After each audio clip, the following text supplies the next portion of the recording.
Hello and welcome back to the channel.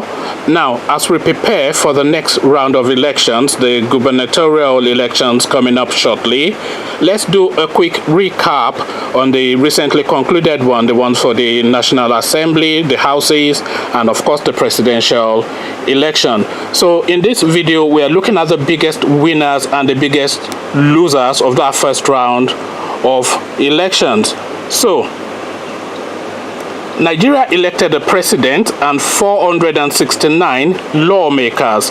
Incumbent President Muhammadu Buhari of the APC polled 15 million odd votes to beat Atiku Abubakar, who posted just over 11 million. So here are the biggest winners and losers of the February 23rd elections. So we start with the losers, and of course the first name on that list has to be, you will be surprised actually, but the first name that's going to be on that list has to be Bukola Saraki.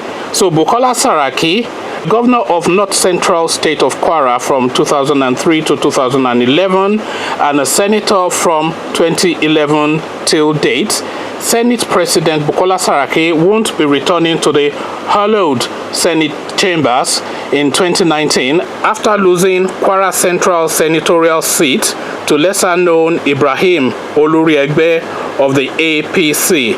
Saraki was crowned Senate President in June 9, 2015 against the wishes of his then political party APC, and spent a huge chunk of his reign battling the APC hierarchy and fending off accusations bordering on corruption, money laundering, and false declaration of assets. Tired of what he perceived as a political persecution from the presidency and the governing APC, Saraki formally defected to the People's Democratic Party on August 1st, 2018, to join ranks with the party's presidential candidate Atiku Abubakar. A smart politician with bags of tricks to boot, Saraki successfully evaded several impeachment plots from the APC and was exonerated by the Supreme Court on corruption charges. But his loss of Kwara Central senatorial seat has to be the biggest upset from the February 23rd polls and the culmination of APC's carefully orchestrated plot to eventually unseat him. So Bukola Saraki is the biggest loser of that first round of elections. Coming up second is Atiku Abubakar. 72-year-old politician now has the unenviable record of losing every presidential election he has contested for the fifth time of asking. So this is his fifth time of having a go at being president of Nigeria, but then we have to remember how persistent Buhari also was. Atiku first ran for president on the platform of the Social Democratic Party, SDP, in 1992 alongside Chief MKO Abiola, and served as vice president to then President Olusegun Obasanjo from 1999 to 2007. Since departing Aso Rock in 2007, Atiku has nursed a burning ambition to return as Nigeria's president, whilst splurging wads of cash at every attempt. He has promised to upturn his 2019 loss to Buhari at the courts, describing the vote as a sham and an emasculation of democracy. So Atiku comes in at number 2. Number 3, we have Godswill Akpabio, a former governor of Nigeria's South Akwa Ibom State and Senate Minority Leader of the current 8th Senate. Godswill Akpabio went into the senatorial elections in his state with a fearsome reputation for brinksmanship and years of experience in the nation's political scene to boot. When he switched from PDP to APC in August 8, 2018, the governing APC made a big deal out of it all and hired the nation's biggest television networks to stream the event live from a capacity-filled stadium in Akwa Ibom. However, Akpabio's uncommon defection, as he and APC termed it, couldn't stop him from losing the Akwa Ibom Northwest senatorial seat to PDP candidate Chris, I won't attempt his last name, who was backed by Akpabio's successor and incumbent governor, Udom Emmanuel. Emmanuel, a former hand-picked godson of Akpabio's, is now a sworn enemy of the uncommon defector. Like Atiku, Akpabio has told everyone who cares to listen that his electoral loss was only temporary, which he will upturn through the legal process. Up next is Rabiu Musa Kwakwanso, a grassroots politician with a cult following in Nigeria's northwest state of Kano. Senator Kwakwanso was supposed to be the man who delivered the state to Atiku. However, Kwakwanso's eponymous feral and manic Kwakwansia movement, which turned up complete with symbolic and ubiquitous red caps for Atiku during the PDP presidential campaign stop in the northwest, couldn't stop Buhari from railroading Kano and cutting away 1.4 million votes. So up next we have Olusegun Obasanjo. Nigeria's former president Olusegun Obasanjo denounced President Muhammadu Buhari in January of 2018 and warned the president against seeking a second term in office. A prolific letter writer, Obasanjo's invective-laden public address to Buhari went viral, caught fire, and was immediately weaponized against the sitting president. Making Atiku president became Obasanjo's pet project. However, unlike his previous letter to then sitting president Goodluck Jonathan, Obasanjo's attack of Buhari left no dent in the final vote tally. Worse, Obasanjo lost his Abeokuta polling unit to Buhari's APC on voting day. Obasanjo's so-called third force also never materialized before the presidential election. Another loser, of course, is Abiola Ajimobi. Oyo State Governor Abiola Ajimobi regarded himself as the constituted authority of the Southwest state, a moniker he earned after a public spat with students who were protesting the shutdown of their institution in January 2017.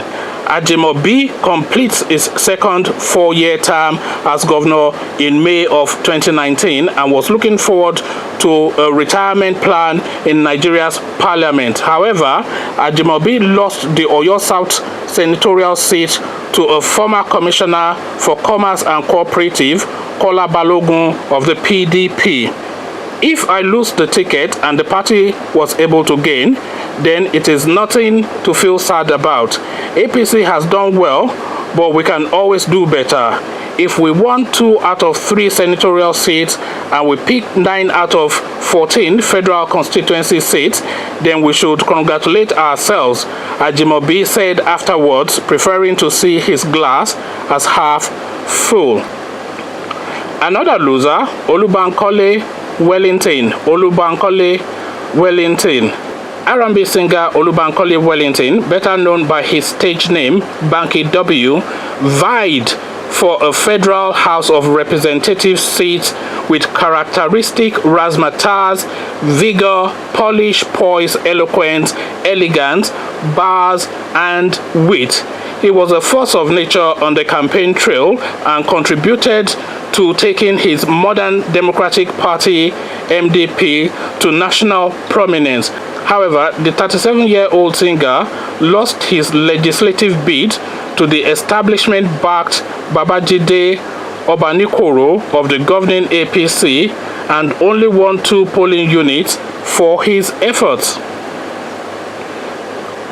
He posted the following on social media after the polls.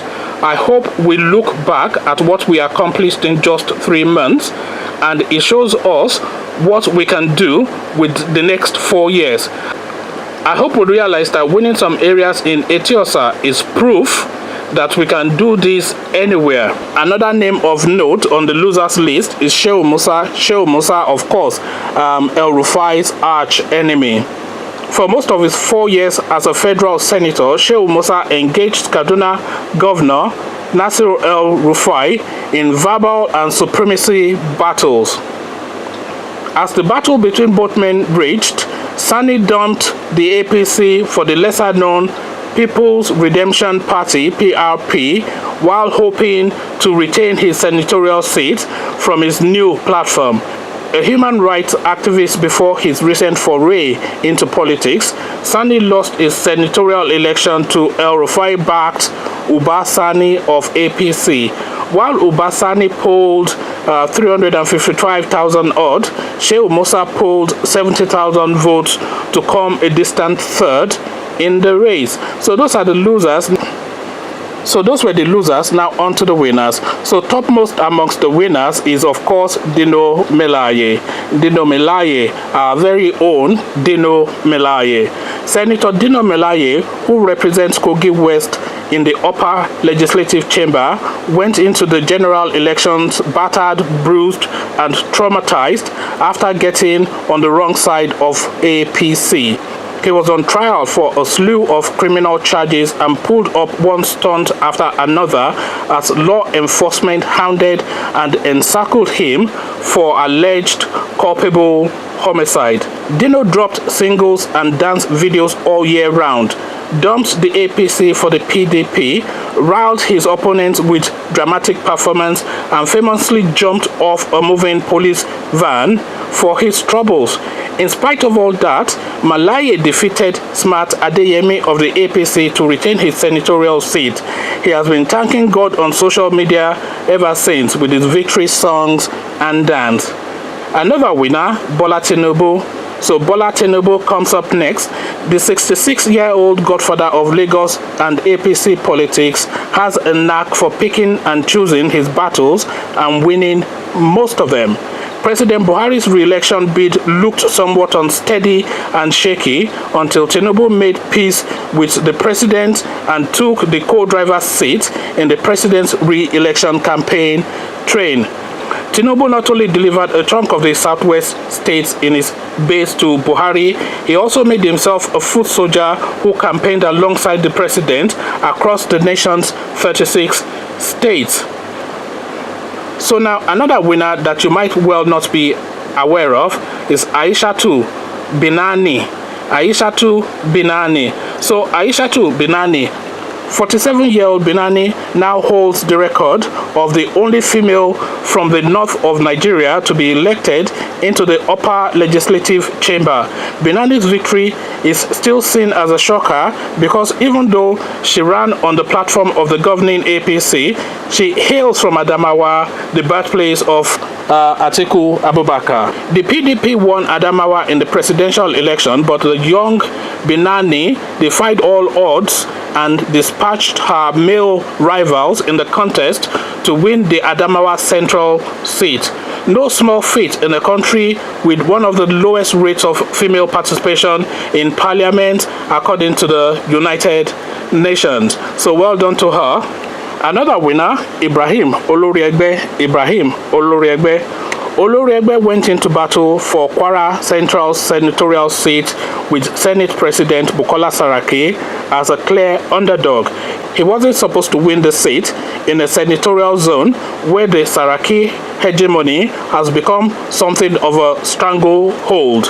However, thanks to Otoge Enough is Enough battle cry from the APC and its faithfuls in the state, Oloriegbe defeated Saraki in all 4 local governments in the senatorial zone, polling 123,000 to Saraki's 68,000. No one else claimed a bigger scalp in the senatorial elections. So up next, another winner, Felix Nicholas.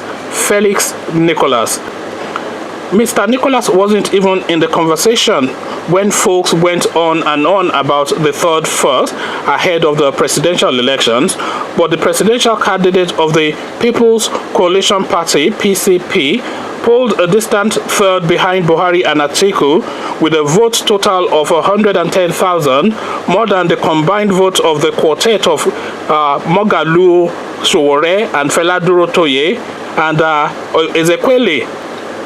Pundits say that Nicholas and the PCP benefited from having a logo that resembles the PDP's and sharing party initials that arrived before PDP in alphabetical ranking of political parties on the ballot paper. Strategic positioning? Well, you can answer that.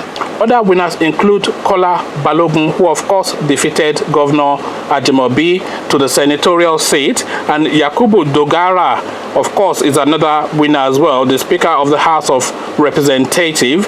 So he's managed to retain his seat as well. So those are my winners and losers. Who are yours? Let's have a conversation about winning and losing in the comment section. So click on the subscribe button, then come meet me in the comment section where we carry on this conversation. So I'll leave you here and I'll meet you in the comment section and I'll say peace.